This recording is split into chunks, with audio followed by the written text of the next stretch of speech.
Okay, so as I was just mentioning a second ago, what we're going to be doing this week is making a medicine bottle, okay? But it's not just a rehash of the existing medicine bottle type, okay? I want you guys to think about the experience that you want. How are we going to change this really important device inside of our day-to-day lives to make it more impactful, to make it more accessible, to make it better than what it already is, okay? Just because something works doesn't mean we can't improve upon it, okay? Be inspired. As all 3D modelers, we want to start with some research, right? We want to do some analysis of what's currently out there. We've actually made a medicine bottle once already this semester, right? But if we simply just go online and do some image research, let's do it real fast. Medicine bottle, okay? All right. Here's thousands of different images of what a medicine bottle currently looks like. Now, as I mentioned before, we're not here just to redo something that's already done. What would be the point of that, right? If we were just trying to make a medicine bottle that looks identical to any of these, then that's what, just go buy one of those, okay? We're here to see if we can try to improve upon it, try to make something better, something that's unique. Maybe we can press our own interpretations of how someone uses this medicine bottle, or heaven forbid, we put a little artistry into the design, right? We are artists, by the way. Perhaps we can think outside the box and create something that's artistic and functional, right? This is the classic form over function argument. Which comes first, the chicken or the egg, right? Which comes first, the function of the object or the form? Does the form denote the function, or does the function inspire the form? Good question, right? One that I hope that you analyze and consider as you go through the creation of this medicine bottle. So if you look at some of these ideas of the medicine bottle, what common traits are currently existing in this structure? Yeah, I like it. So they're all cylindrical, as Randon pointed out just a second ago. There's a top, some sort of cap that needs to go on top of this thing to keep your little pills or whatever from jumping out. That's an important item itself. Why are they cylindrical? Why aren't they square? Why aren't they hexagonal? Maybe. It's a good question. Okay? If you make the whole circle, you can make the bottle itself into any tentacle shape you actually really want. Does the whole have to be circular? No, because look at perfume bottles. Bingo. Right? Starting to understand the questions a little bit and the answers to the question. We don't have to use the existing convention when creating something new. We can honestly think outside the box. Why not have a square bottle? Why not have a triangular bottle? Why not have a bottle that's this awesome twisted shape as it goes up? These are all really cool ideas that we should look to explore as we start to construct our design itself. Okay? There's a sense of exploration here that we need to travel down. Okay? A path whose destination is unknown at the moment. Okay? Yeah. Say if you really wanted to go that extra mile and be really creative, but what if you wanted to make a skull shape? Yeah, that's awesome. A skull-shaped bottle. How would that work? What would it look like? How big would the skull need to be? How would it be? It'd be cool. This is the first thing that popped in my brain. Have a little hinge on the skull, and all the pills go inside, and we close the skull. How awesome would that be, right? How cool would it be? I have family members that are very old right now, right? That were taking pills as part of their daily life, right? How cool would it be that if all of the heart medication pills were in a bottle that looked like a heart, right? Or how about all the medication that was for, I don't know, your blood treatment, have the bottle be representative of the content itself. That way you wouldn't mix up your medication, right? It's a cool idea. This is the power that we have as designers and creators, is that we can think past the existing structure and the existing convention and create something that's truly impactful if we choose it to be. Okay? So let's have some fun with this. The only thing that we really need to be very, very mindful of as we walk through this decision-making process is scale. As 3D modelers, especially when we're designing something that's going to be manufactured with the intent for fabrication, scale now becomes a variable in the equation that we're trying to resolve. Okay? So we need to model in scale as much as we can. Now, I've highlighted this in the assignment sheet for this project itself, but you have a bounding box, a playground that you're required to play in, okay? And it's simply 2 by 3. 2 inches by 3 inches, okay? So your bottle is not going to be any taller than 3 inches, and it's not going to be any wider than 2 inches, okay? That's a hard and fast requirement of this assignment, okay? So how are we going to begin that modeling process over here in Modo as we start to flush out this bounding box, this playground? If a 2 by 3 box is going to be our requirement, and this could be a requirement that the fabricator gives to us. This could be the requirement that the design house gives to us, or the client gives to us. Maybe the client only has enough plastic and budget to spend on a 2 by 3 bottle. There's always going to be some sort of constraint that we're going to have to work against, right? So this is our constraint, a 2 by 3 bottle. Can't be any bigger than 3 inches tall, cannot be any wider than 2 inches. That's our playground, okay? So you would have to scale it. Or model it at that size, okay? So here's how I would recommend that we start. Physically create the bounding box. Physically create the playground first, okay? And then we'll design inside of that. That ensures that whatever we create is automatically going to be to scale from the start, right? So here's what I'm going to do. I'm going to, let's just do this. I'm going to grab the good old cube tool, okay? And what's cool about the cube tool is that, of course, naturally, I can just draw out a perfect square, okay?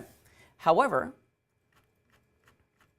since we're talking about size and scale, these factors over here inside of our channel box now become a direct player at the creation of this initial bounding box, okay? So all of my channels right now are set to metric, okay? Now, I love me some metric, I really do. I wish everything was in metric, man. That'd make life so much easier. But good old America, we got to get everything into feet and inches, okay? So you could, if you wanted to, absolutely go in and do 2 inches. Okay, that's a quote there at the end, okay? 2 by 2, okay, 50 millimeters. Or if you don't want to have to deal with this conversion, and Modo's smart, it does all the conversion for us automatically in the channel box. Thank you, Foundry. Foundry's doing some good work for us. If you don't want to do that, let me just drop the tool and get rid of all this mumbo jumbo. Here's one thing that we can do. We can change our unit of measurement system by exploring our global Modo preferences. We'll get this popover form, and specifically what we're looking for is down here towards the bottom under the input section. There's a series of channels called units, which is directly going to control our measurement system. Right now, the default unit system is meters. Oh, excuse me, unit system is SI, standard imperial. Let's do English. Now everything's in feet and inches, and that might make it a little bit easier for you to see what's going on. Okay? All right. So let's make my cube again. Click, holding down the control key, left click and drag. Okay? Now, over here in my channel boxes, let's just do put 2 inches by 2 inches. Shoot, while I'm here, might as well put 3 inches in here along the y-axis, and then voila, there's my box. Poof, there's my playground. Okay? Now, that is the bounding box. Right now, if you look very carefully at how my box was created, or specifically where my box was created, what should naturally be the next step here? Centering it. I created my box off axis. Why do we want to get it back to the center of the origin? Or at the origin, the center of our scene? Why? Why don't we want to do all of our modeling off axis away from the origin? You're asking why? Yeah, why don't we just leave it there? Why am I asking you to take it back to the origin? I'm not sure why, but it does. No, that's it. That's the answer. It makes everything harder, right? Because when it's at the origin, we can use our duplication tools cleanly. We can use our, do a radial array around the origin. We can mirror things around the origin. There's a lot of different tools and workflows that now become available to us as 3D artists if we just model at the origin. In addition, this also gets filed into, it's just good practice, right? It's just good form. It's good technique to model at the center of our scene. So usually for me as a professional 3D modeler, the first thing I see, if it's not at the origin, that's usually a good indication that something's messed up, okay? It's like there used to be a television show. I don't have cable now, so this is a long time ago.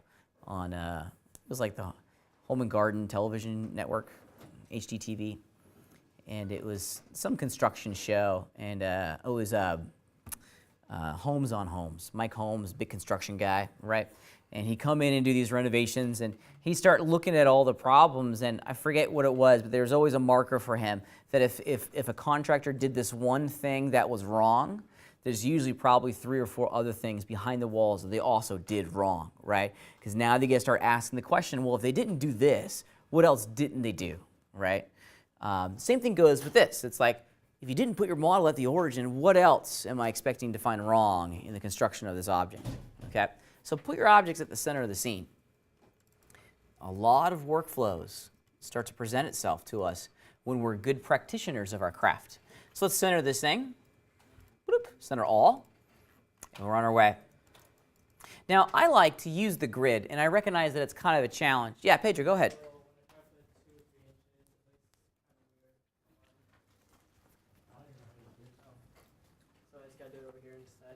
Mm-hmm. You got it. And I'm like I pressed on my moto and like it's still loading for some reason. Okay. Like I can't do Yeah, it's thinking about something. I don't know what. You may want to right-click on the application icon in the dock and choose Force Quit. Oh, okay. Yeah, and restart Moto, see what it gets you. Yeah, go ahead. Oop. Looks like you did the wrong dimensions on the wrong axes there.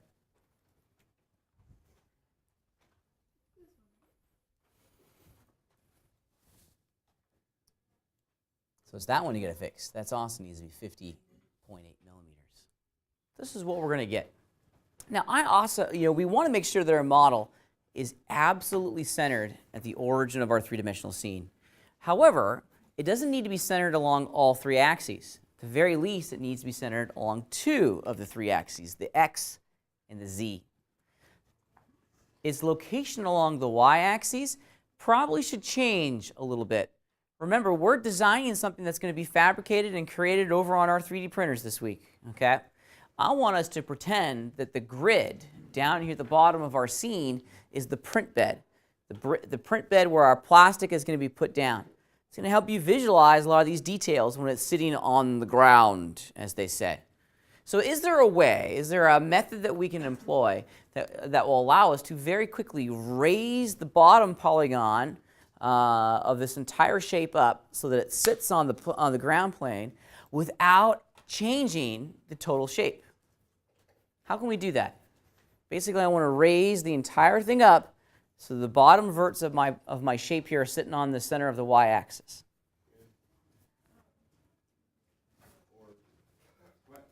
Say again? Grid. Grid? Or center. So if Center select. center select, yeah, well center Bounding box. to bounding box. Center to bounding box is also going to get us what we have here, right? This is what I'm after, just to visualize the goal here.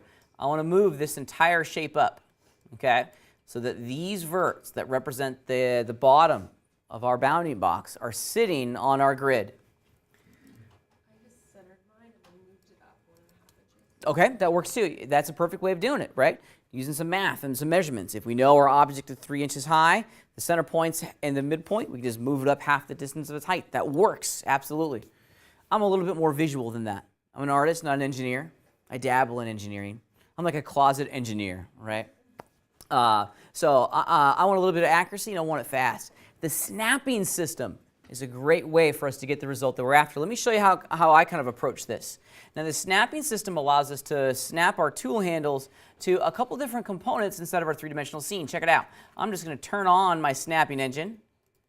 If I hold down the Option key on my keyboard, or the Alt key on a PC, we get our snapping options. And right now, we're doing vertex level snapping. Well, what if I want to start off with vertex level snapping, but I also want to incorporate some grid snapping in here as well. So it's a two-part step. With vertex snapping on, I can simply click on the vert and see how my tool handle automatically gets snapped. See how, boom, gets snapped to that point. It's pretty rad.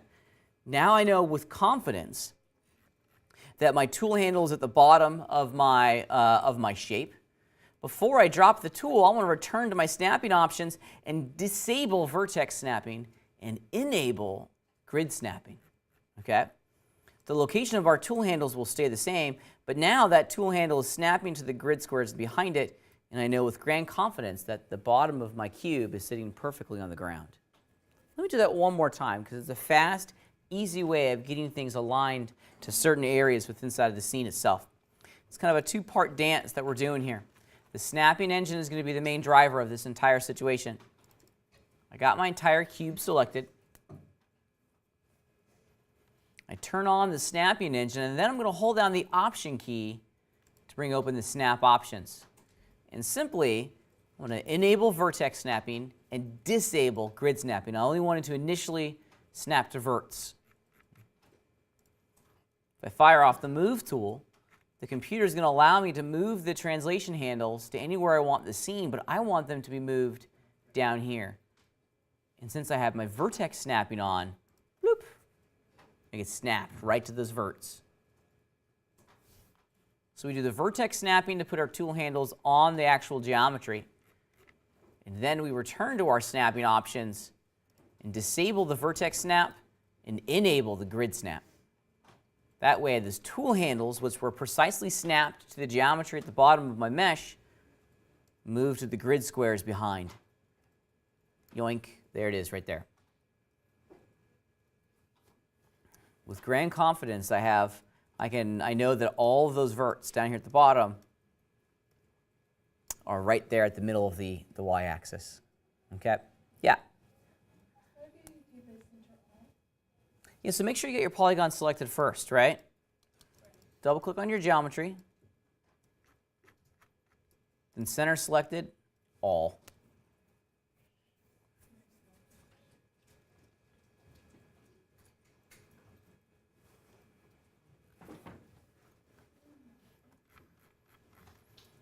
All right. I like a little bit of proof that I've done what it is that I've done, that I've tried to do, that I've set off to do. So we talked about this last time. The Dimensions tool is a fantastic way for us to very quickly understand our sense of scale here inside of Modo. So you can find the Dimensions tool under the View pull-down menu. And it's way down here towards the bottom. There it is, the Dimensions tool. This is going to show us the size of whatever's selected. I'm going to select some geometry. Boom. Check that action out. It's 2 inches along this axis, 2 inches along that axis, and 3 inches tall. Mission accomplished. I now have a lot of information, a lot of data at my disposal that tells me that I've created the right shape and that's been positioned at the right location inside the scene. I'm going to turn off the Dimensions tool for the time being. We'll come back to it a little bit later. So this is going to be my playground, okay? My design cannot be larger than this box, okay? Now you're probably wondering, why can't it be larger, right? Well, first and foremost, medicine bottles are pretty small, okay? This also allows us to iterate on something that is not going to take 23 hours to print, like my little Celtic skull, okay? And when you start going over the makerspace after Thanksgiving, this is going to take about 15 minutes to print, so it's not going to be a huge time commitment to get this thing actually fabricated. Should go pretty fast, and if there's a mistake, you can print it again reasonably, and it'll cost you a quarter, probably, not even a quarter, okay, of plastic. Shoot, they may even let you print it for free. Yeah. The first one's on the GCOM department. The second one's on you, but they're really, really cool people over in the makerspace that probably let you print it for free if it was a catastrophic error, right? They're not trying to make any money over in the makerspace. They're doing all this at cost because it's a service to our campus. So we'll talk about the details of working in the makerspace next week. As I mentioned before, we're going to take a small little field trip next week, and I only take you to the best places on campus, right? We can go right over there, a 30-second walk from this building. And we'll go over and meet the lovely people at the makerspace and start understanding and learning what it takes to operate in that environment. Okay.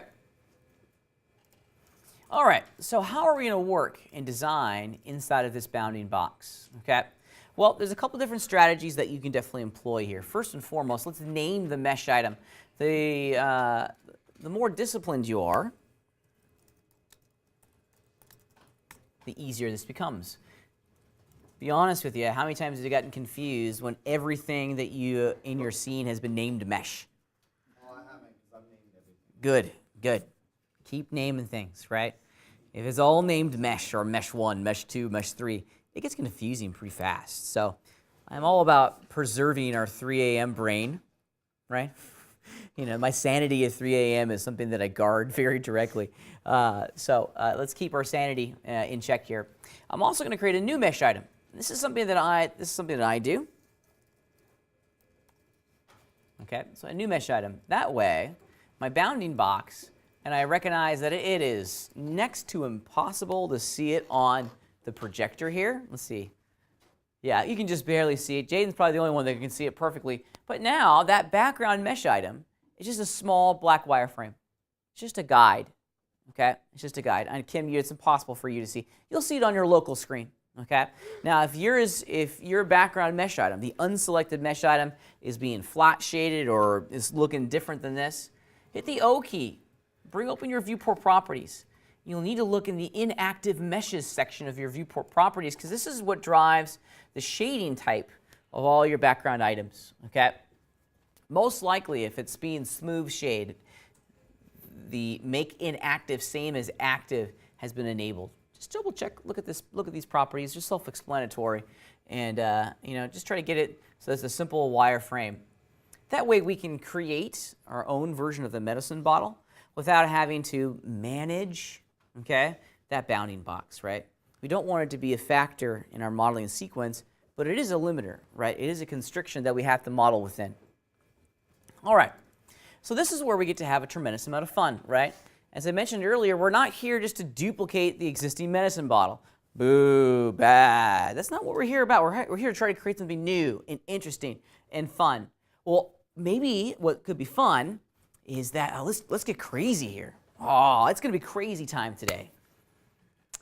I'm going to make something, and I don't know where I'm going with this. I'm just going to make something fun, a bottle. I'm in a twisty mood today, so I think my bottle is going to be kind of twisty. But I also wanted to have maybe some grips, because one of the things I have the hardest time for me personally when I come with medicine bottles, those things go flying out of my hands, right? Because the caps are really difficult to twist on and off. So I want to have maybe something some indentations for some fingers that I can grab onto. That might be kind of fun. You know, this is the kind of the twisty movement for a medicine bottle, so maybe the entire design looks like a helix or some sort of deformation. That could be kind of fun, right? Let's just explore for a second. I'm not trying to create a bottle in this moment. What I'm trying to create is a design, right? Is a functional design that's cool, that's aesthetic, that meets meets the user's expectation of how this thing is supposed to work, right? So let's get fun with this, okay? Maybe, yeah, let's try this. Okay, I'm going to start, honestly, let's start with an octagon. I don't know where I'm going with this. And so help me, if you guys copy this design, I'm going to fail you. I'm joking. I'm not going to fail you because you're still making the model. But don't copy my work. You have some fun with your own, right? So I'm going to do like a 6-sided. What would be like a 5? Nah, that's not good. Let's just go with 6-sided. There's a certain degree of uniformity that I dig with a shape like this. Let's center it inside of my scene. Yeah, it's a little bit too big. It's outside the boundaries of my bounding box. So I need to do some scaling in here. And this is why we have that bounding box in there, to give us physical boundaries to draw within. We need to be mindful of how big these shapes are in reference and in relationship to those other bits. You know what I think I may do, just for illustration purposes? The black lines of my background item are very difficult to see. So I'm going to change the wireframe color from black to simply white. That may make it easier for, there we go. There, now we can see the bounding box quite clearly. You're welcome. All right. Yeah, that's looking cool. I'm digging it. All right, let's start making this a 3-dimensional shape. Now, I have to keep in mind here, as I extrude up this shape, that I'm going to need to have some sort of cap, okay? So if this is and I'm going to go all the way to the tippy top. Just going to grab that top polygon. Yep, that looks good. Turn my snapping on because I want to use some vertex snapping. Oops, excuse me. Because I want that top to be snapped with, boom, that top edge of my bounding box. Okay. Really take advantage of this entire shape and volume. Now, eventually, I'm going to have to cut in some sort of cap to this. I don't know what my cap is going to look like at the moment. Let's find out. But this is going to be the total height. So with the bottle and the cap on, this is how high it's going to be.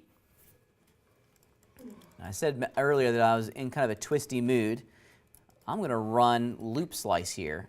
Let's just have some fun with this. I really don't know what this is going to loop like. As I go through this, let's see. Yeah, let's just try that. So I just did a loop slice, a count of 5, mode of uniform to evenly space out all the spans. And now I'm going to explore my deformation tools. The deformation tools, we've looked at this before, allows us to spin and twist and bend shapes. We're not adding new geometry. We're affecting how the current geometry is displayed inside the environment. So there's a cool one down here called Vortex. Okay, let's just see how this works. Okay, it's using the work plane to determine the orientation of the vortex effector. So I want to rotate it a little bit. Oops, I think I may not have this positioned correctly.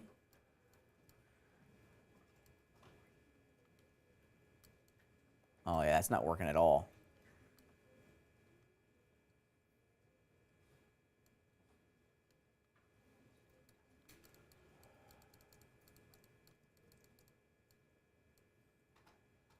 Let's not use Vortex. Vortex is clearly not doing what I want it to do. Let's do, maybe it's Twist. Oh, I think it's Twist. Yeah, I had the wrong one. Not Vortex, I wanted Twist. Yeah, that's what I was after. Dun, dun, dun, dun, dun. Huh. Okay, sorry. I'm being silly. Ooh, now that's interesting, isn't it? That's kind of a cool shape. That'd be fun for a bottle, right? 60-degree twist going down it. One of the cool things about this, this vortex effector is that it has some shape presets. These are just called fall-offs.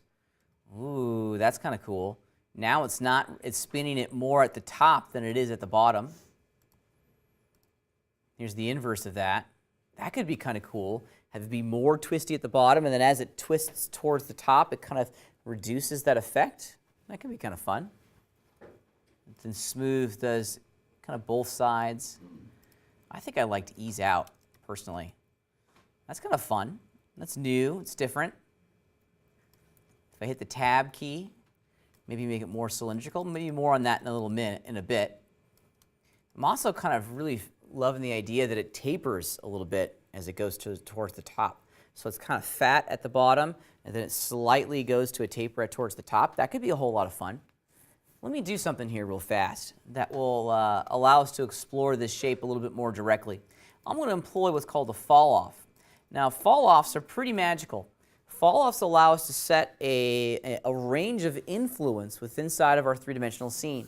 At the bottom of our fall-off, whatever tool that we have active is going to influence that area at a value of 0%. At the top of our fall-off, the tool is going to be influencing our scene at a rate of 100%. There's a whole bunch of different types of fall-offs. I use them often. They're pretty neat. You can find the fall-offs up here at the top underneath this pull-down menu, and I'm going to do a linear fall-off.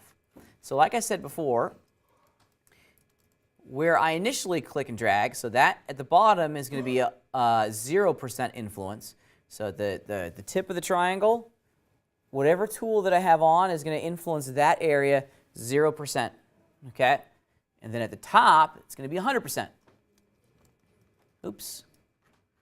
Let's get all this centered up here. I want this to be centered 0 and 0. There we go. So it's right down the center of my medicine bottle. And now let's just explore this. I'm going to run the scale tool. See how it's scaling it a lot at the top and then very little at the bottom? What if we did that? That's kind of interesting. I really don't know where I'm going with this, by the way.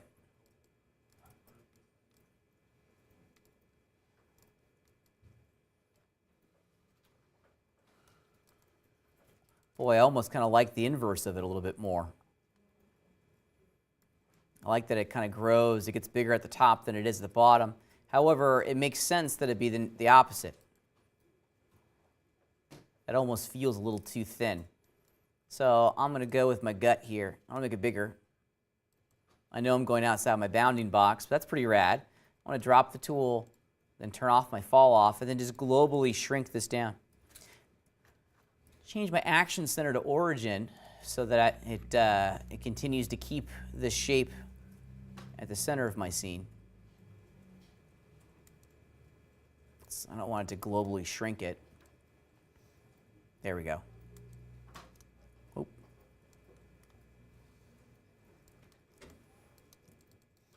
That's kind of exactly what I had a second ago. So I'm going to go back in time a couple steps. Actually, no, I take that back. I think I liked that. Of course, my undo cue is completely trash, so I got to do it again. Ah, silly Pat.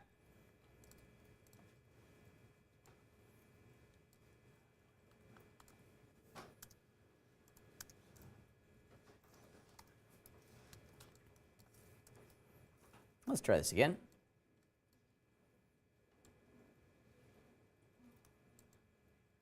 That's fun. Why not? Yeah, go ahead. You could. It's another way of doing it, for sure. Yeah, absolutely. There are a dozen different ways to get this result. This is exclusively just one of them. Try not to. Try not to. The other bottle is going to be pretty dull in comparison. Okay. Yeah, just think of something that you would want to make. If you were tasked with designing a medicine bottle, what would that be? Bring your own sense of style into it, your own sense of understanding of how this is going to work, how it's going to be operated, and then go from there. See if that has an impact on what you create. We're not trying to just make a medicine bottle. We're trying to make a new bottle. Imagine like Bill Gates comes out of nowhere and says, Kim, here is $1 zillion to build me the next generation medicine bottle, and go. What would you make? What would you make, right? I'm waiting for that moment, by the way, where Bill Gates just like arrives on some sort of golden stallion, and says, "Here's $1 million, Pat. Be awesome. See what you do for me." And I'm going to go, mission accepted. Let's do this, right? All right. Right, $1 million sticker. There you go. Why not? I like stickers. Why not? Okay. So I don't know if this is the direction I'm going to go in for my final design, but I'm going to keep going with it. This is, I always like to think of design kind of like jazz. Okay. I may stop the live stream for a second and show you guys a wonderful, wonderful video. Okay, that really truly inspired me. It's a master musician. Do you guys know John Coltrane? He's a jazz artist. I can almost guarantee that you've heard his music.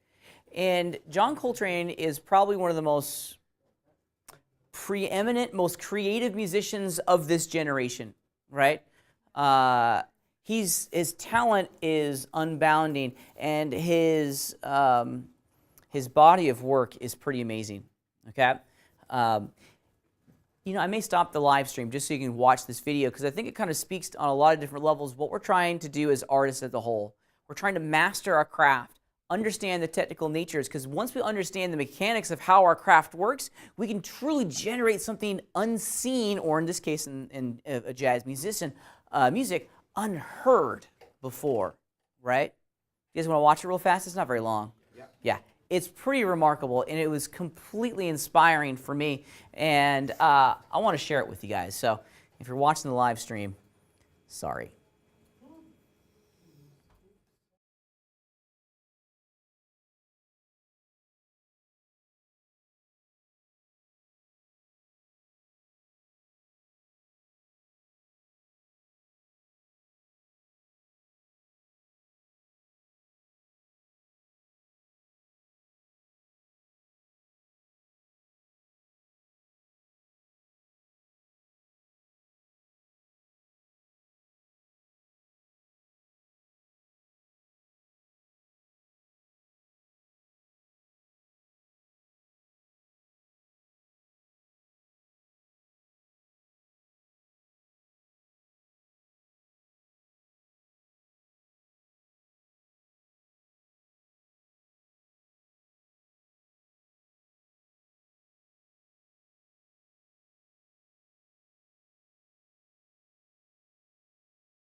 making music in this, we're making 3D models, right?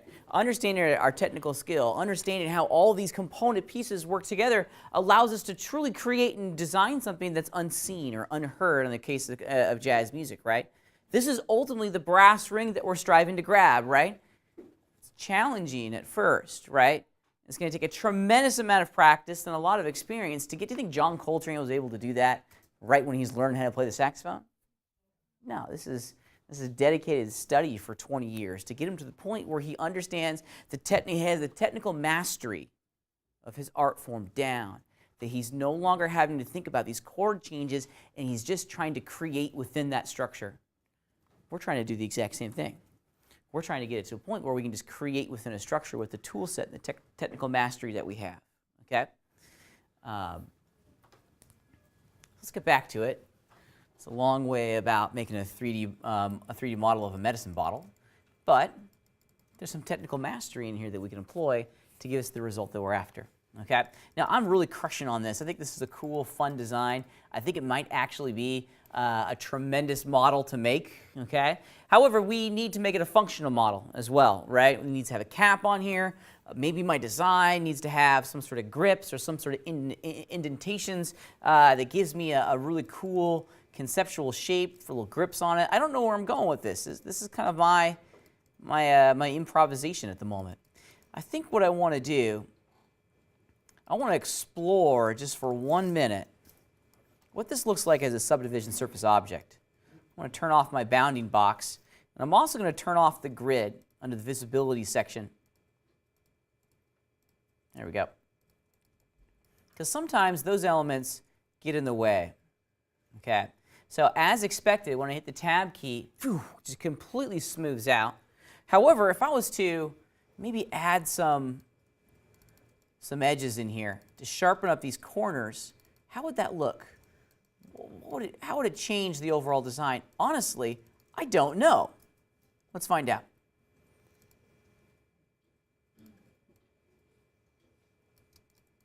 That's pretty rad. Turn off my wireframes. And all of a sudden, I'm finding something unfold in front of me that I'm really crushing on. This is pretty rad. I think this is at the very least interesting. Okay, something that inspires, a future modeling operation. I just love the compound curves as they swirl up on this helix.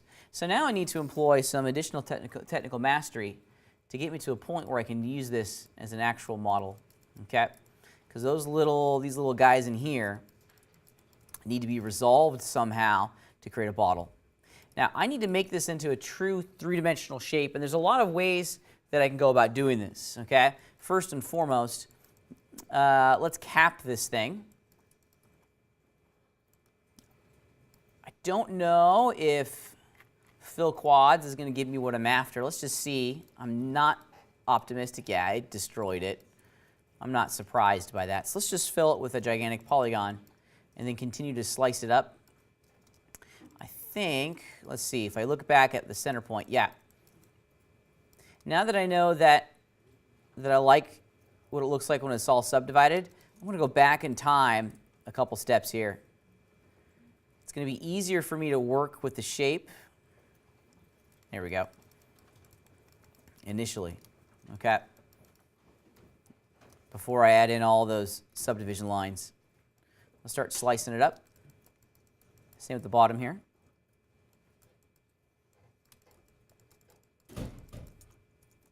Groovy. Now, I'm also going to select the top here, give it a small, actually a pretty sizable inset, I think. Let's see what happens. And I need to do the same for the bottom. Okay. And the reason I'm doing this is so that when I add those edges that are required for subdivision, yeah, it gives me a nicer structure down here at the bottom, one that I can slice within, okay? Because now I just need to make this all into quad polygons, okay? Now, I'm going to start here at the center. I'm using edge slice, so if I enable multi-slice, I can slice across multiple edge spans at the exact same time. And let's just see how that one edit changes my model. I don't want, whoops. There we go. I don't want any quad or n-gons. There's 1, 2, 3, 4. Yep, that works. Okay. So if I do the exact same thing down here at the bottom, from that middle point to the middle point, I know that all of this in here is quads. These are quads, but these are n-gons. So I think the solution is simply just slicing across to get what I'm after. Let's just do a good triple check. Here's a fast way of getting to it. The Lists tab is really quite helpful. We don't want all of this stuff up in here, but if we go down to the Stats area, the Polygons section has a wonderful area that I find extraordinarily helpful, and it's by vertex. Because now it's showing me all the polygons that have 1 vertex, 2. Here are all the quad polygons. I got 166 of them, and I have 2 n-gons, and if I hit the little plus sign, it actually selects them for me. So I know I have some work up here that I need to do. But 3D modeling is just really a whole lot of pattern work. So once again, I'm going to follow the pattern that I established on the bottom side. Hold down Shift, redo my slice again. There we go. I fixed one problem, but created another. So I got 2 more n-gons to resolve, just like I did earlier at the bottom. Same thing on the top. There it is. So now I have a shape whose form basically kind of does what I want it to do when I subdivide it. I have some additional work in here that I need to do. I've learned from my experience in 3D modeling that whenever we have really thin lines like this on our structures, the sub-D surface, the sub-D algorithm, kind of, very oddly resolves it. So I'm going to spread some of this out a little bit.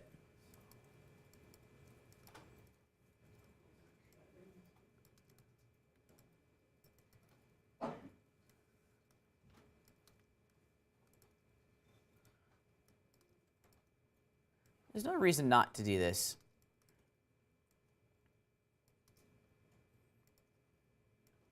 The sub-D algorithms know likey the small polygons. In certain areas, they're unavoidable, like over here in the corners. Not a whole lot I can do there. I mean, I probably could smooth them out a little bit. But yeah, I think that's going to work just fine. I got to get moving here. Sorry. Okay, so I'm spending too much time being a 3D artist. I apologize. Oh, no. I thought I crashed for a second. I want to save this because this is looking actually pretty good.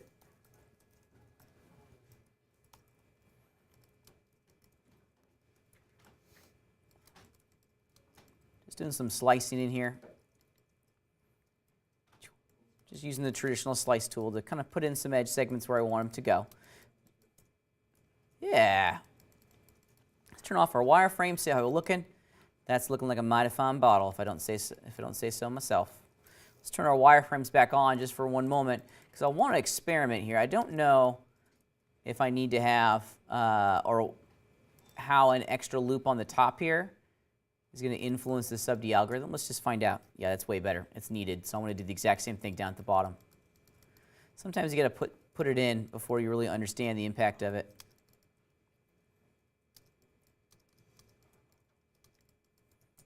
Voila. That's looking pretty good. Now that's the overall shape. I need to go in and start slicing this up so I have a cap and a bottle itself. I want the profile shape of my medicine bottle to be pretty consistent as it goes from the top to the bottom, which is why I modeled the entire bottle as it is first, right? So when it comes time for me to come in and craft the cap, I can figure out where those edges need to go. And I think, let's see, I might just make my life a whole lot easier. Do I want to just use the existing section as the cap? Yeah, I'll just use that existing section as a cap. So I'm going to cut those polygons, then paste, Command-C, Command-X, Command-V. Now I have 2 discontiguous shapes, okay? And I need to start working with them to get what I'm after, okay? All right, now this is where the fun part comes in. I'm going to spend some of my time focusing on the bottom here, okay? And first things first, I need to close this up. and rebuild a structure that's not too dissimilar from what I had downstairs. And you're going to see the method to my madness here in a second, right? Because I want to incorporate some ideas, a couple different ideas that we've been looking at over the past couple weeks. I want to make this a Mesh Fusion object. Mesh Fusion is great for things like this because what we're going to get at the product, at the outset of every Mesh Fusion operation, is an airtight model. It's perfect. It's actually purpose-built for 3D printing. But we need to feed it a model whose overall shape is comprised up of all quad polygons. Okay, so bear with me just for 1 microsecond while I just do some housekeeping here on my mesh. Kind of similar to what I did before.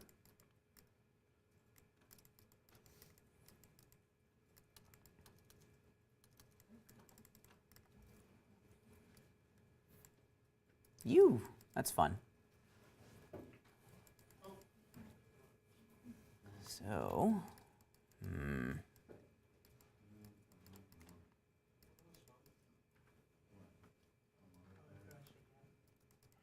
yeah, save and save often, right? You say it hurts? Is that what I heard? Yeah, a little bit. Now, I know what you're probably saying. You're saying, Pat, you're doing exactly what you told us not to do. You crossed all the polygons. I know. But I'm going to move them. I'm going to manually uncross them and see if that gives me the result that I'm after. Now, there are ways that I could very, very accurately do this. I'm not going to bore you guys with those details.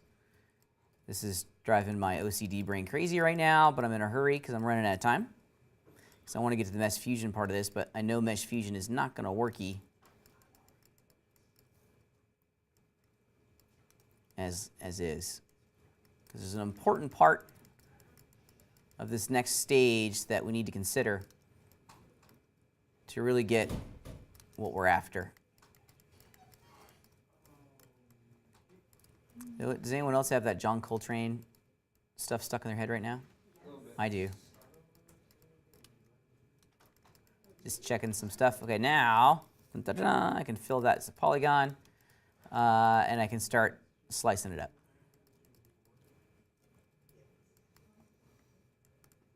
All right. Huh?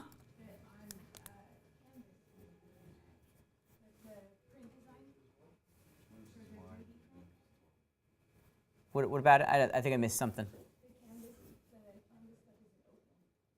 Okay, I can fix that here in a minute. Yep.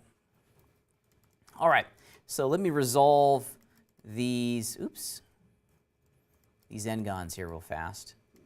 Luckily it goes real fast. You gotta make little slicing sounds too, right? It's not fun if you don't do the slicing sounds. I'm not gonna space out the polygons on the top like I did on the bottom, because that's just gonna work just dandy.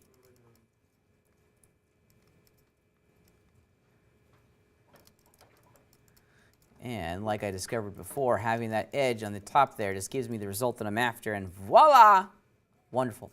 If I unhide I'm not going to have time to do the cap, but I do the exact same thing on the underside of the cap as well. I'm just going to focus on the bottle. Say again? Yeah, all I've been doing is just slicing, filling the top, slicing it up to make it onto all quad polygons, getting some good geometric structure so that when I hit the tab key, I keep the same overall shape. And that's looking like a cool little bottle. I like it very much. Okay, my creative brain is telling me to do something on the cap.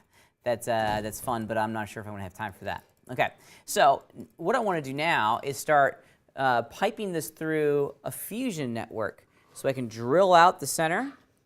Okay, and I want to be able to go in and add some grips in there too.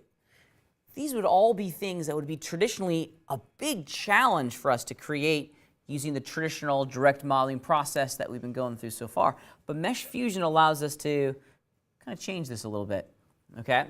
So I'm going to focus my energy on the bottom here. So let's do this. I'm going to take this, take my cap, cut and paste it onto a new mesh item, call that new mesh item cap, uncreatively, then turn the visibility of that mesh off so I can focus entirely on this guy. Okay, so this is going to be kind of like what we did on our pumpkin. Very similar in function. We're going to transform, it's already into a subdivision surface mesh. If you remember carefully going back to Mesh Fusion, And not only does it have to be a sub-D mesh, it has to be a Catmull-Clark sub-D mesh item. Does anyone remember the keyboard shortcut that allows us to transform a traditional polygonal mesh into a Catmull-Clark sub-D mesh? Shift tab. Shift tab. It shouldn't look too dissimilar from what we had before, but now I can start piping it through Mesh Fusion a little bit. Okay? There's two things that I'm looking to achieve with my Mesh Fusion operation. First and foremost, I want to make an inside of the bottle. Okay? We could probably do this with some beveling and some thickening and all that jazz, but I think the fusion step is going to be interesting. It allows us to control, and it ensures that it's all airtight, right? That there's no broken vertices inside of the scene itself. Let's check it out. All right, so let me go into item mode here. I got my bottle selected, and I'm going to create a new fusion element from there. I'll call this med bottle.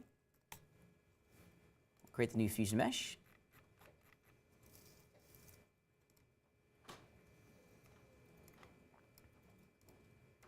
There we go. Okay, so now this is my base, and I want to start subtracting from the inside. So I'm going to duplicate my original object, okay? But on my duplicate, I want to subtract its Mesh Fusion role, okay? Here we go, just that guy. Now, before I get too much further into it, I need to do some work on this feller. It needs to be smaller than its friend.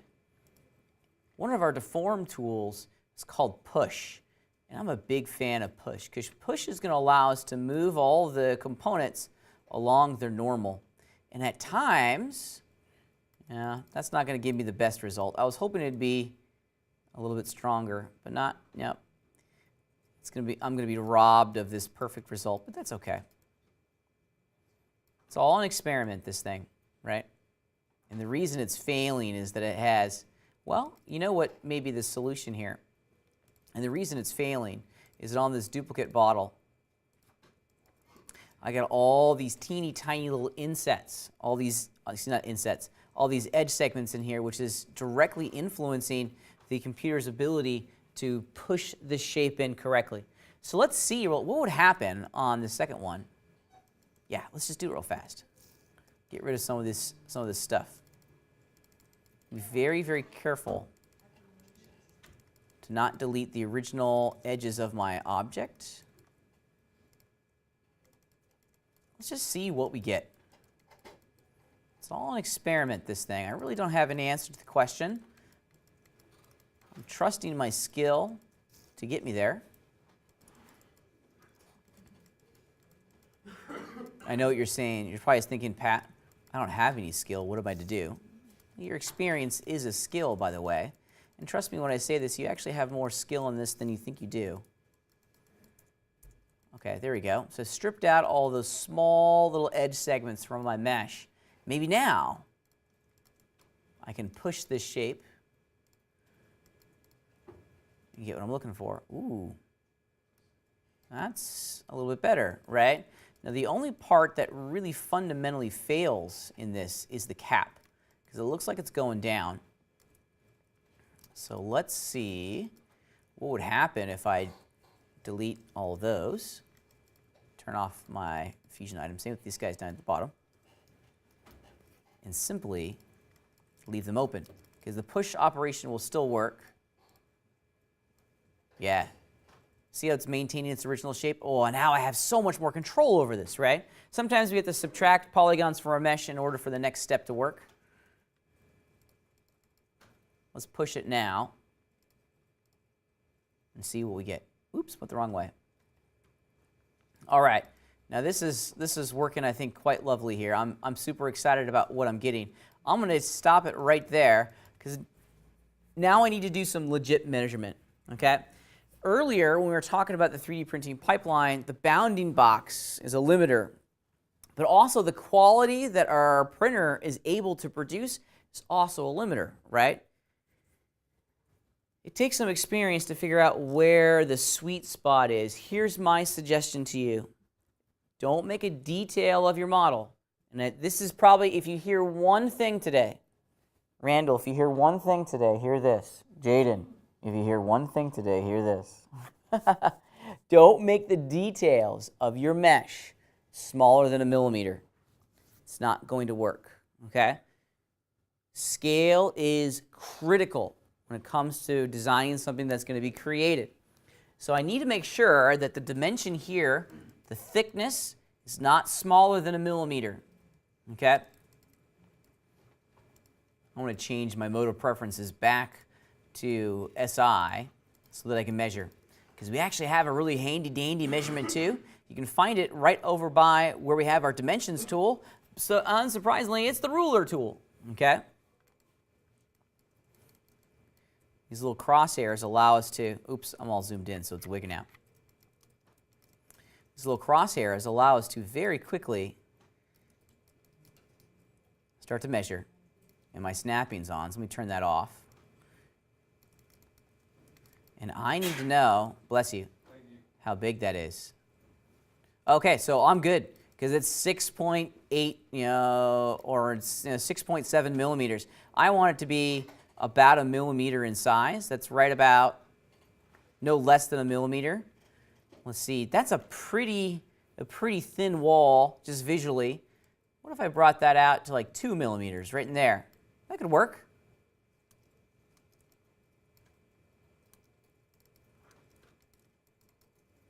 Let's run push one more time.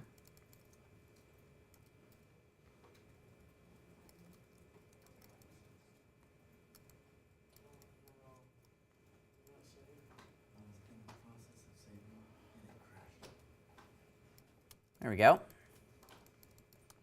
Now I have very strong reason. I missed it, by the way. That's going to happen.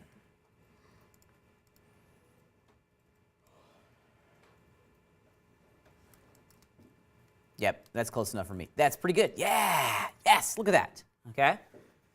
So no less than 1 millimeter. It's just not going to work. Okay, the walls are going to be too thin. It's going to break pretty quickly, and then the printer just doesn't have the resolution for it. Okay, it's just not going to work, and you need to be disciplined on this. Okay, I'm looking around, and some of you guys are starting to make bottles with very, very small details. Please measure them. You have to measure them. If it's smaller than 1 millimeter, it's likely not to work. Okay. Okay. Let me turn off my ruler tool here, and just very, very quickly on my cutter mesh here, I'm going to do the fastest 3D modeling job ever, because this has got to get into all quads. Dun, dun, dun, dun. Pat the speed modeler. Can he do it? Bum, bum, bum. It's a challenge. Yes, he can. Reminds me of Bob the Builder. Did anyone else watch Bob the Builder when they were little? Can we do it? Yes, we can. Do I have kids? Yes, we do. I do have kids. Yeah, okay.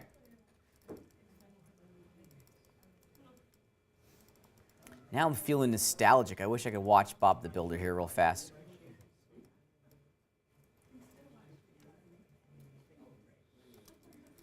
Okay. Luckily for us, 3D modeling is very pattern-based, and I can zip through this pretty quickly.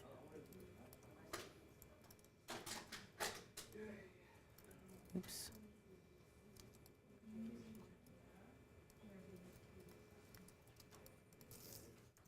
So I just ran into a problem. Yeah, there we go. I don't know why I was having the problem, so I just deleted the polygon and just moved on. Yeah, see, I'm running into that exact same problem over here. It's not recognizing these shapes the way I would like them to. So I'm going to delete the polygon, grab the edge, refill the edge, and then start slicing. I'm not going to sit here and investigate why the problem is doing what it's going to do. I don't care. I need to sidestep the problem and do it again. Okay, that's okay. I don't care. I don't care why it's doing it. All I care about is getting to that end solution as fast. There it is, as fast as I can. Aha. Okay. Here's part of the problem. Let's see. I got 3 verts. Time to run a little mesh cleanup on this bad boy. Nope, didn't fix my problem. Maybe because it's too close to the edge. Nah, I think it's something else.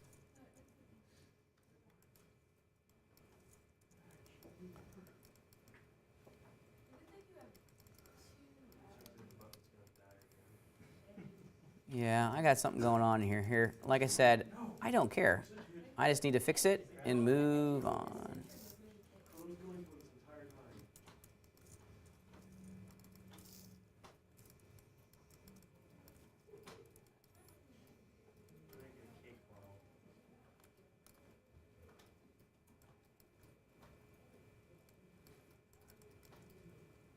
I could sit there for the next hour trying to figure out why it did what it did.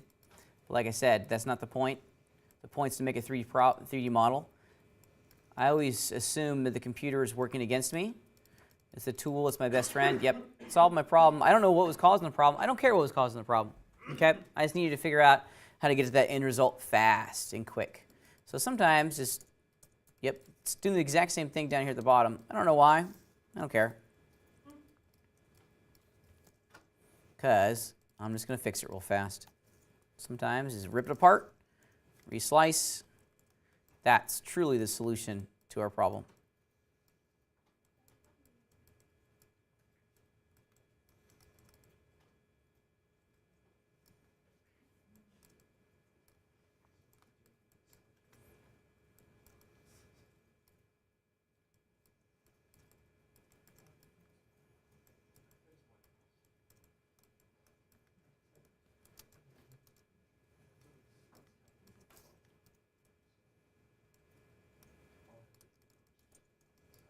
There we go.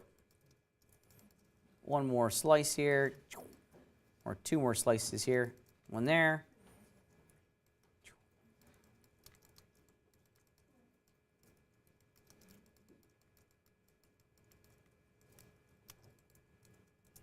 And voila, we're getting some weird pulling, but I can live with that, because now this can be a member. Oh, I got a whole bunch of n-gons still. Rah! Why do I have n? Ah, I didn't slice, going this way. Durr. I can 3D model, I really can. Sometimes. Save and save often. These machines are working against us. Yeah, I've had that happen to me before. All right, so now I have a member of a system that will work to give me the result that I'm after. Okay. Now, I was being mindful of this, but I got lucky. The top of this cutter piece is extending outside. Yep, and the bottom is not extending below. So I got kind of lucky on that regard. Let's throw this into my Fusion network now. This is going to be a subtractor. Dun, dun, dun, dun. Let's turn off our source mesh visibility, and there is an airtight bottle. Okay, and that's really what we were going for here, is that we're trying to make something, a solid object that we can subtract from. Okay, and it perfectly matches the topology of the inside, which is what we're going for. Now we have one more little job in here to do, and if you remember, I said I wanted to have some grips, and this is where kind of the beauty of Mesh Fusion really kind of continues, okay? Because we can go in and we can start crafting some really fun things. I want to save it because this is starting to look pretty good, and let's do this. I got to think here for a second about how I want to accomplish this. Let's experiment for a second. So I think what I'm going to initially experiment with is with some cubic geometry, some presets. These are actually really kind of neat. Let's do, where's my hockey puck? Oh, did they take the hockey puck out?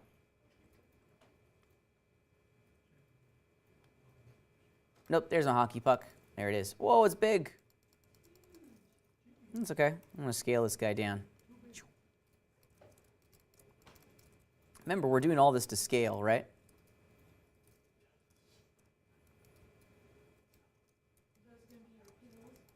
No, I'm going to see if I can make some grips on the outside. Yeah, hockey puck is not going to work. I thought maybe a nice... So it can't be a concave shape or convex shape. It's got to be a concave shape. So that's not going to work. Okay, let's just get rid of that entire object. And let's roll into, there was a circle, a donut.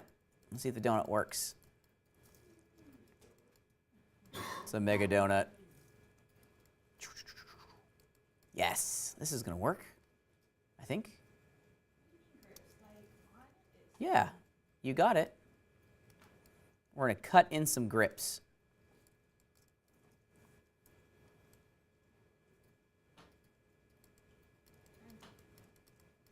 Once you see it, I think you'll go, oh, I got it.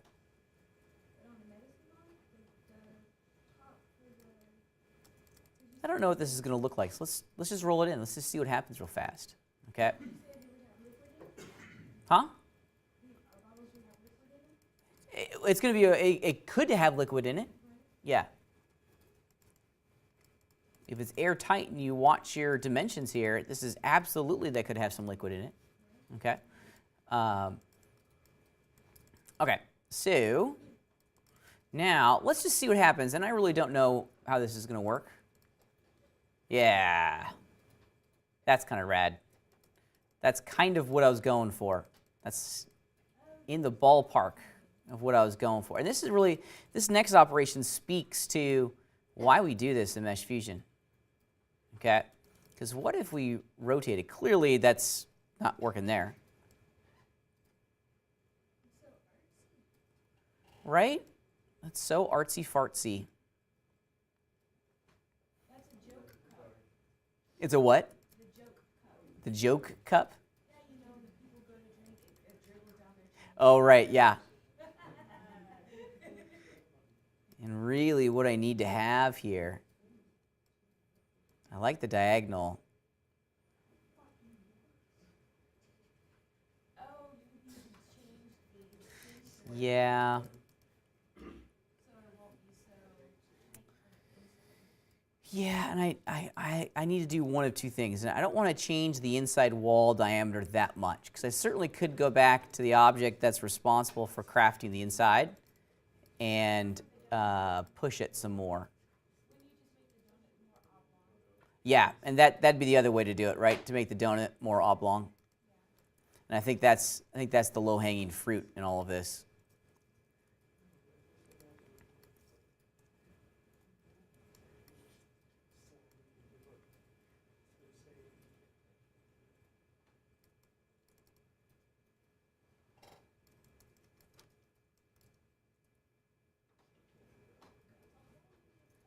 Yeah, it's cutting it too much. So maybe I have to change my strategy here a little bit, because really I want, on my torus, I want this inside loop. Let me turn off a couple things here.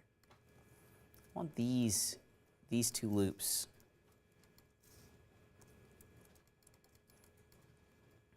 To change their interior diameter. Will you be able to do it with the, what is it, to do different angles? And change their pivot? Yeah, I mean, there's a lot of different ways that we can go about doing this. Okay, now I think, given my dimensions here, my interior dimension, if I made this a little bit thicker, I'd be able to get to that end result a little bit faster, right? However, I'm not able to do that at the moment, which is kind of a big fat bummer. Okay, I had to go back in and redesign the interior, but I certainly could. If I wasn't crushed up against a time limit here, I would go back in and make this look perfect. But the larger point behind all this is that Mesh Fusion allows us to think of the abstract a little bit more directly. Okay, you know, we can do some fun things in here when it comes to Mesh Fusion that just wouldn't really be something I would be interested in doing in other applications, right? Look at that. That's pretty rad looking. What if we had one more?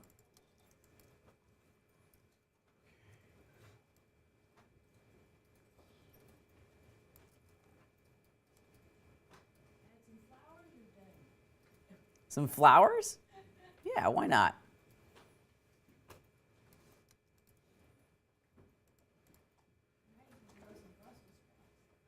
I like it. I like Brussels sprouts. Everyone should eat more Brussels sprouts, right? That's kind of fun. Not exactly what I was going for. And with some additional massaging and some work in here, I can really, I think, march a little bit more closely to my final design idea. If I was to put the cap in there and also remove the visibility, yeah, that's looking pretty fun, okay? And most importantly, this is a functional shape. It's a functional bottle at the moment. This is where we need to go in order to get this shape completely working the way we need it to work, okay? So as you start to design and create your own little medicine bottle here, I want you to be mindful of a couple important things. Scale and dimension is the most important thing, okay? 2 by 3. Nothing is smaller than a millimeter. No detail is smaller than a millimeter, okay? Anything smaller is not going to print at all. It's just fundamentally going to break, okay? You're going to get those string outs, and you're going to get delamination, as you saw that before in the diver helmet, okay? Also, be inspired. Do something different. We're not trying to just recreate the existing medicine bottle. Think outside the box a little bit. Think about how you want to work with a medicine bottle and go from there, okay? And then do a couple different, really quick thumbnail explorations of this. You saw me doing that earlier. I didn't know where I was going. I had an idea, and I kind of went with it, and this is where it took me. If I wasn't teaching and trying to create all these problems, this probably would have been a 15-minute model. And there's still some iterations that I want to go through in here to make this a functional bottle. Like I had to key in, I had to figure out a way to key in the cap to the opening of the bottle, right? And specifically what I'm talking about here is that I need to have this bottle connect, or this cap connect to the bottle somehow, right? How am I going to do that? It's a good question, right? Huh? Yeah, so what would be your thinking behind that? How can we get the cap to go into the bottle? The inset part of what? Yep.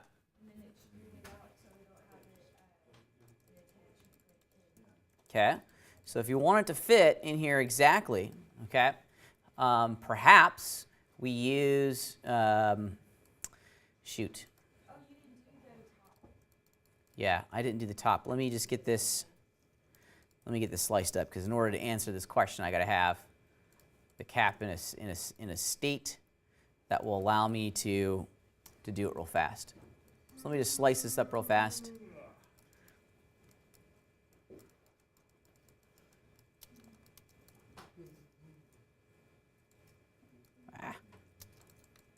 That's not going to work.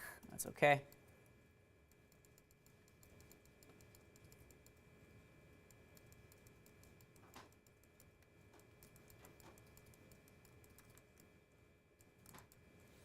.3D modeling, I find, is really a whole series of questions and answers.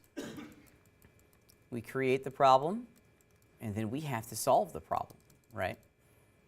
The computer, unfortunately, is not going to do it for us. The computer is only just a series of tools. It's our job as the artist to figure out the solution to that problem. And there are many, many ways to get to that point.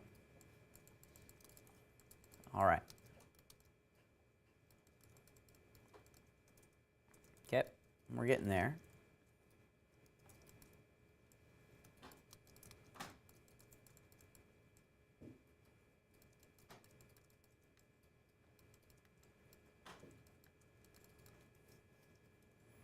This is so not going to work. Yarg.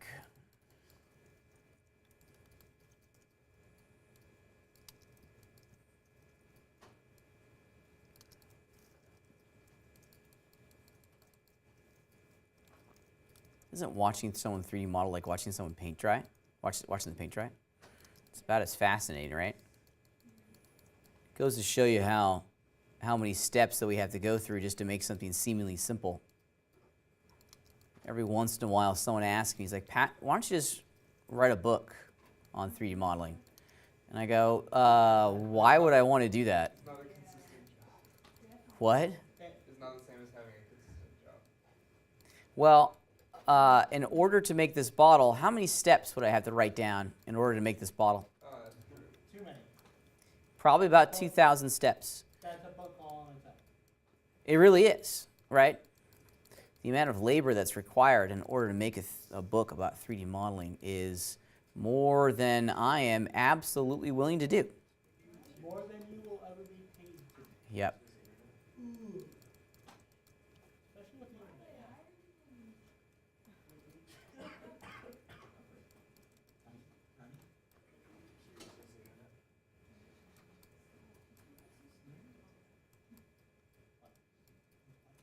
However, what we do have when it comes to 3D modeling as our guide are patterns.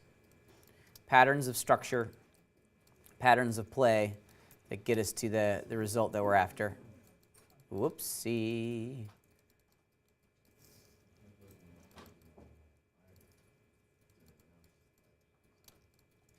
There we go. Okay, so back in action. All right, so now I got my cap. Things are starting to look pretty good here. Very, very happy with this result. But now I need to get it into that bottle.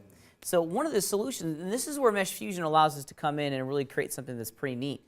We can maybe use the same cutter that was responsible for cutting the walls for our inside of the bottle to maybe help us make the cap a little bit too. That could work. Okay? So here's the bottle. Now I need to do a couple things here. Okay, what if, yep, got it. All right, so I'm going to duplicate the cutter element that's responsible for making the opening in the bottle, right? In order for this to work and for everything to match up quite specifically here. There we go. I need to do some work. Okay, so I want to unsubdivide this because I really, really only care about these top polygons. I just care about that profile edge. So I want to bevel it straight up. There we go. Because the outside of this represents the inside of the bottle, right?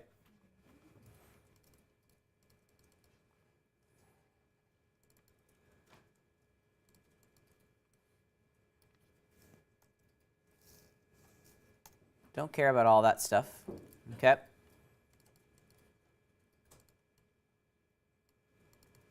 Oops.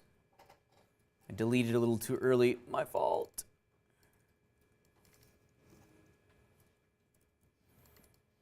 Okay, let's see. Now I got to figure out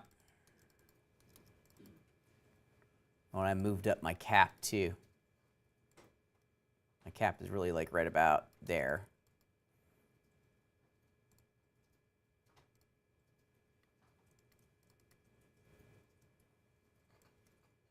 There we go. Because that line, yep. So that line represents how far the cap is going to go down into the bottle to kind of connect onto it. I think once you'll see it, you'll understand it. Okay. So basically, all of this on this new piece is not needed. Okay. But I do need to make this a compliant mesh shape once again. So back to some more slicing. And yes, I too am getting tired of all this slicing, but it's how we pay the bills, as they say. It's still a tremendous amount of fun, though. Actually, I want to save myself a step. Nah, I thought I was going to save myself a step, and I'm making it. Yeah, I'm doing it again. Oh well, can't avoid it. Actually, I can't avoid it, but I'm so far past the point of avoidance that it's not going to work.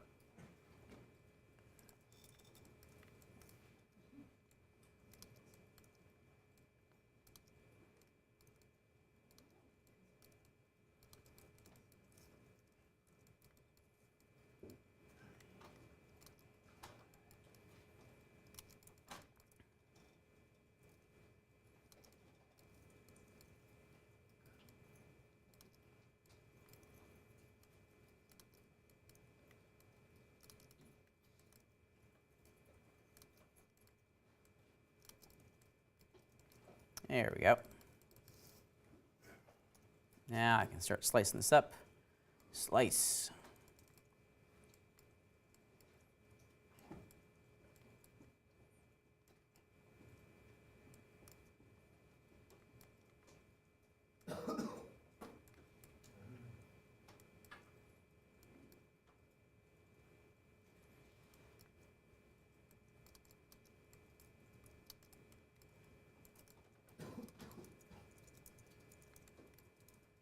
Aha, okay, there it is. Finally. Okay, I got it to work. Now, this is where it gets fun. So the cap is going to be also its own fusion item, right? Because I want to glue these two pieces together, okay? Because these two pieces will fit quite wonderfully into my bottle, okay? See how that piece in there, and let's see if I can illustrate it. Yeah, so this mesh item that I'm on now fits perfectly inside that hole because it was made from the geometry that created the hole, right? It's identical, okay? I may not have enough of a margin in there. It may be too tight, if that makes sense. It may be too perfect of a shape. So if it's exact, it's not going to work, right? Because then the plastic is not going to slip in and out of each other. There's no tolerance in there. So I want to make it just a little bit smaller. That way there's a little bit of a room, a little bit of a gap in between the walls here. That way the plastic will slide through each other. And now let's get this cap going as a fusion item itself as well. This is the cap. Oops, might help if I select it first, huh? There we go. So there's the cap.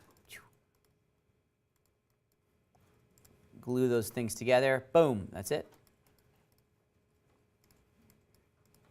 So I got one fusion item that is the medicine bottle itself. The other fusion item that's the cap. And I'm done.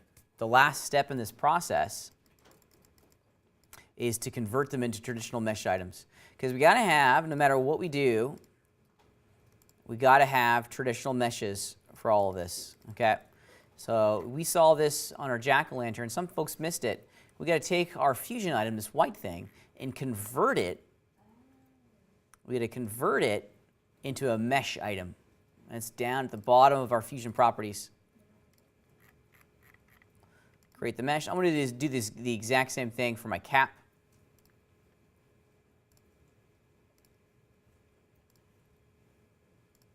Boom, there it is. Now I have something that I can send over to the 3D printer. I got a mesh for the cap, mesh for the bottom. That's going to work. And hopefully, if I've done my job, they'll all key together quite nicely.